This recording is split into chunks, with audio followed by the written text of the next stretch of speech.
Hello, folks. Welcome back to the podcast. I'm your host, Joe to Love. Hope everyone's having a good, fine Tuesday evening, afternoon, whichever night, whichever you're seeing this.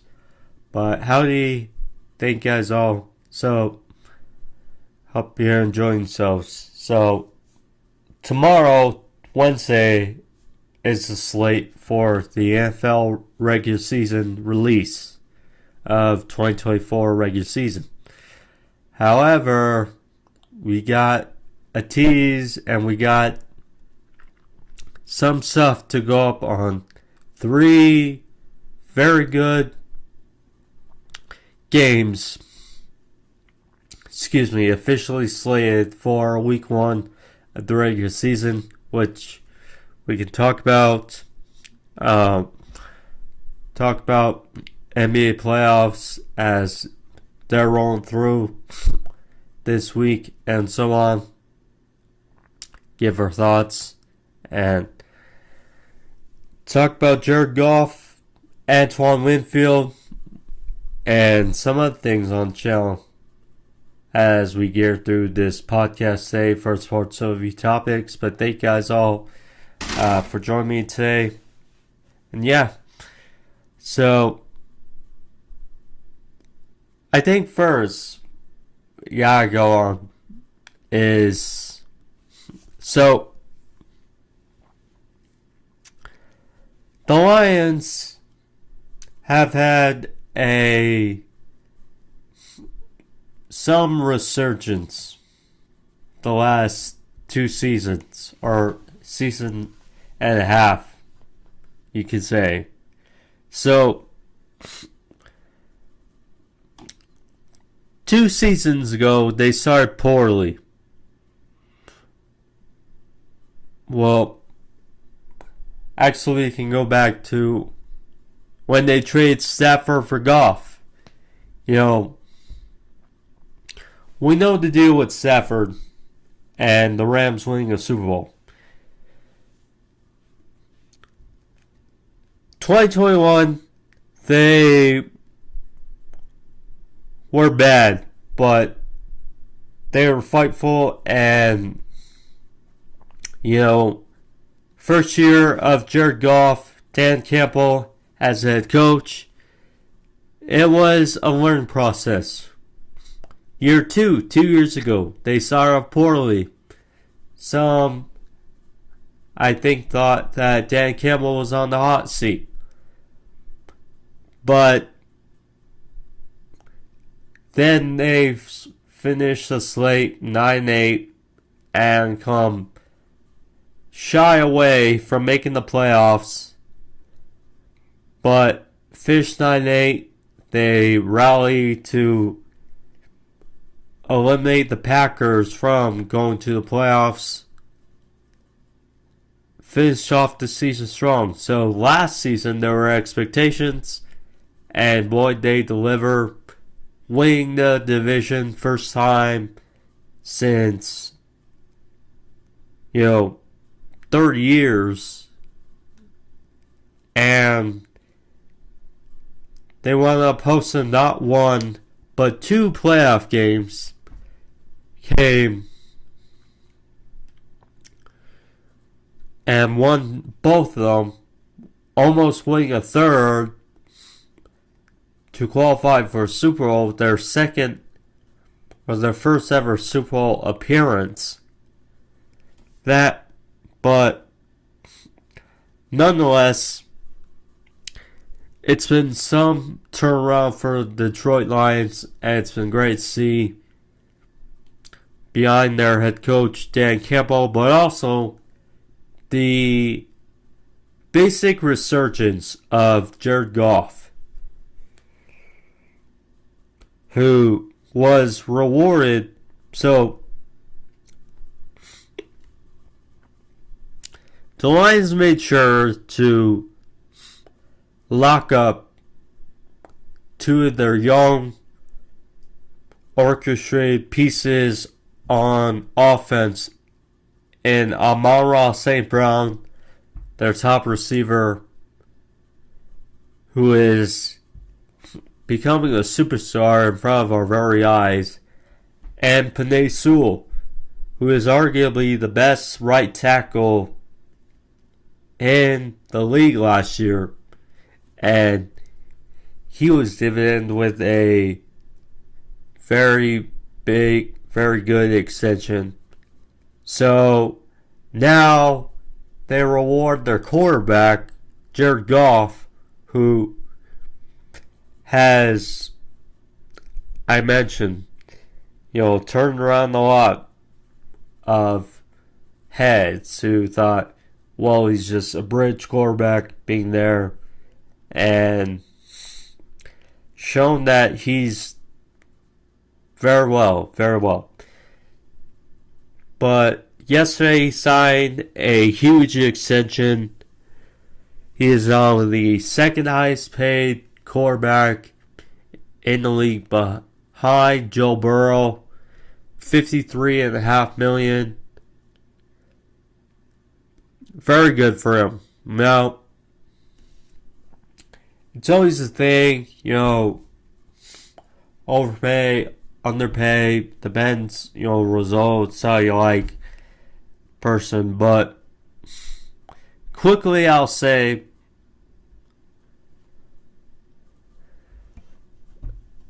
worth that much, I'm not sure, but he has played his ass off now since being traded to Detroit, and if they believe in him, he deserves it. So, very good for Jared Goff.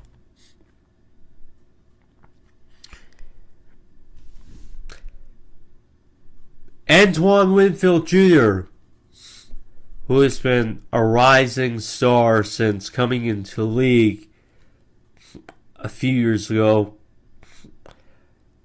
probably should have been a Pro Bowler last year, but here or there. Well, he has been rewarded as well, as Antoine Winfield Jr. has reportedly signed a 4-year, $84.1 million deal to stay with the Buccaneers. Very key. They signed basically their core duo on offense, and Lavonte David, their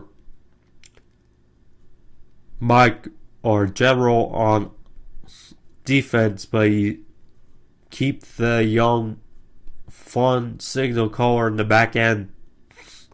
And Antoine Winfield Jr., who's been a hell of a job, hell of a story in his own right to start, and it's been fun to see.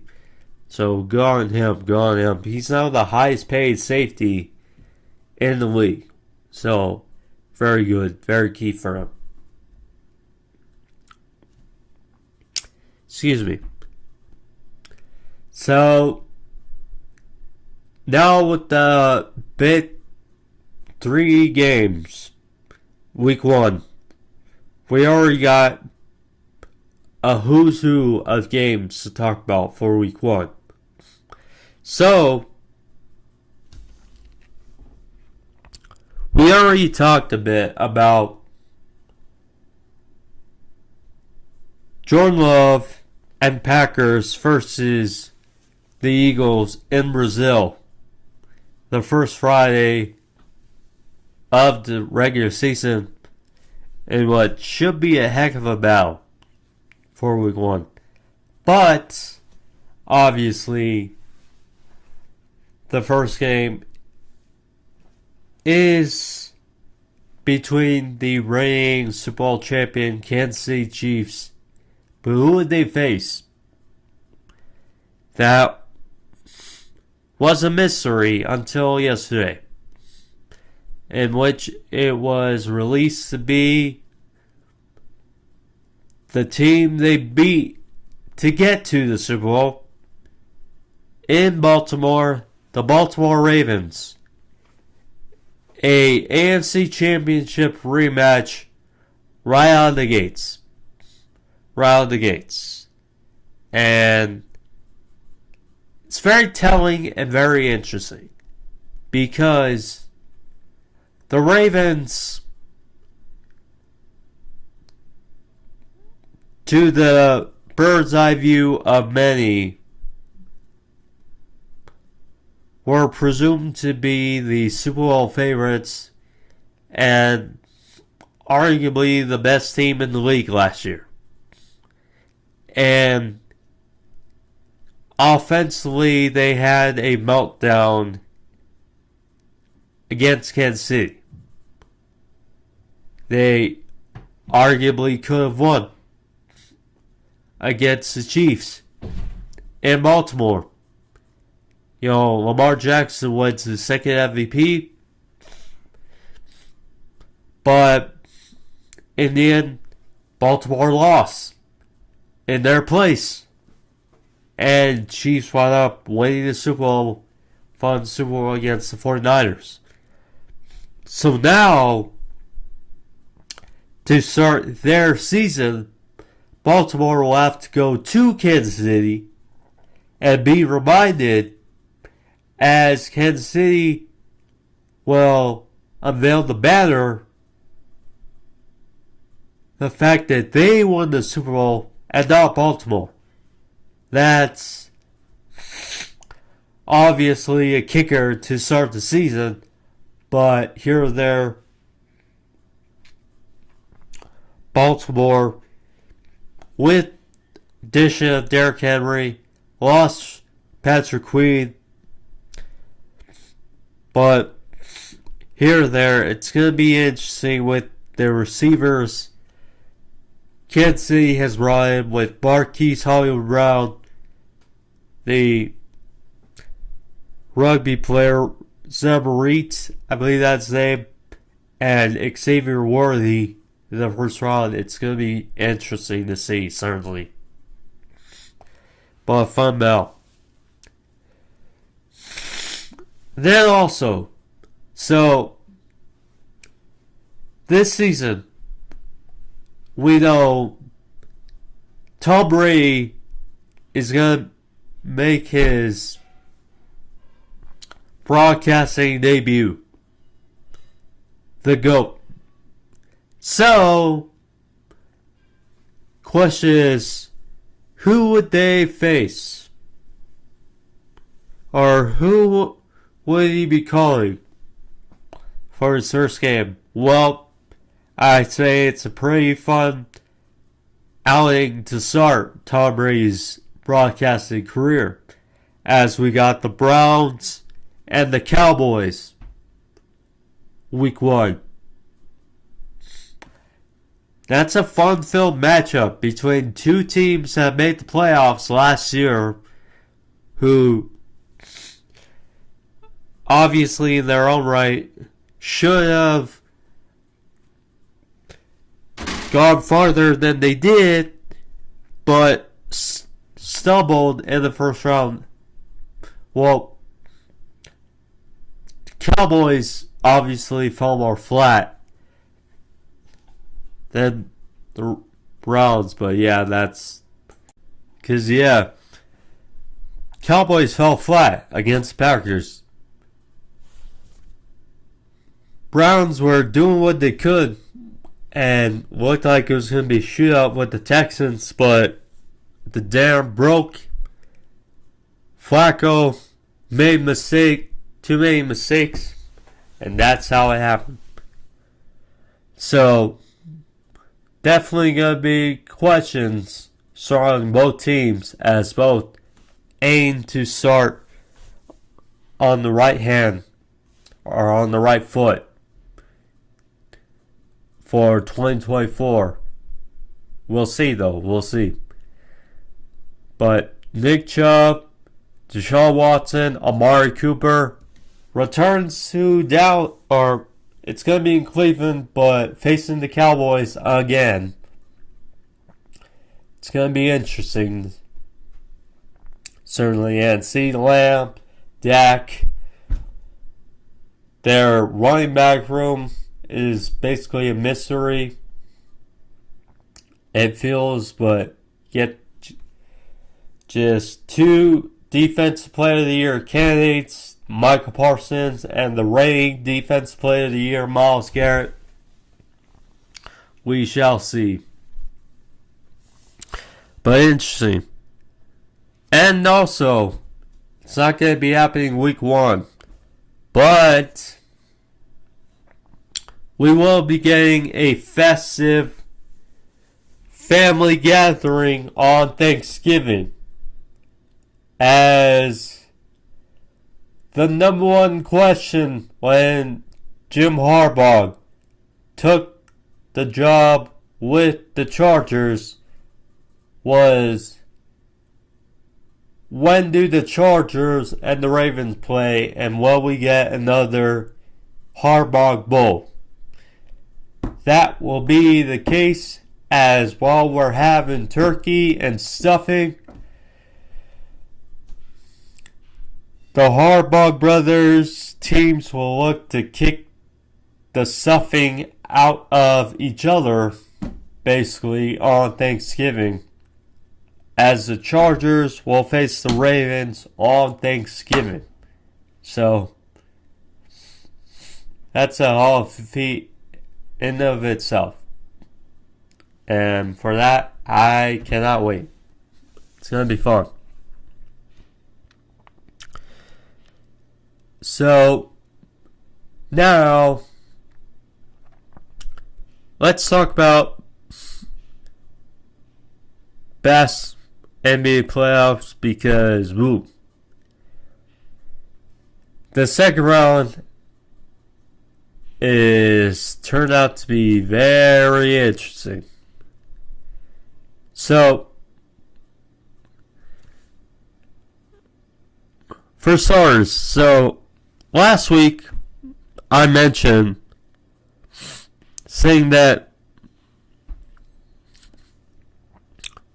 the Denver Nuggets, the reigning NBA Finals champions, are in trouble. They were down 2-0 versus the Minnesota Timberwolves, and that quickly caught fire as others made the same claim, especially during the media. And it's a thing in the media and so on. People want to get, and I get, I will see I was wrong. But I mean, we see a lot of times, back and forth. And the champions are resilient, because after being down 2-0, losing both times in Denver, they've turned it around and playing tonight, Game 5, but nonetheless, they won both times in Minnesota, and we're back to Denver, and who knows, really. But it's going to be a fun-filled